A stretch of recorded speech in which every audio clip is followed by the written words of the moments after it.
Computers are essential for designing anything from construction projects to aircrafts.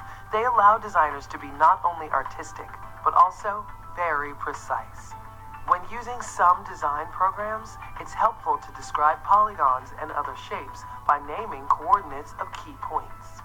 Let's graph a pentagon on a coordinate grid. Points on a coordinate grid are labeled with a pair of numbers called coordinates. For example, vertex A on the pentagon has coordinates 10, 7. The first number, or x-coordinate, tells the horizontal distance from the y-axis. Point A is 10 units to the right of the y-axis. The second number, or y-coordinate, tells the vertical distance from the x-axis. Point A is 7 units above the x-axis. So how does describing shapes on a coordinate grid relate to architecture or product design? Well, if you think about it, a house or office building is made up of cubes, rectangular prisms, triangles, and so on.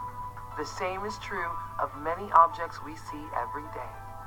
When the shapes are combined with measurements, inches, feet, or yards, for example, the coordinates tell us exactly where a window, doorway, or desk should be placed. So computers and coordinate grids help us create very precise product designs, from houses to helicopters.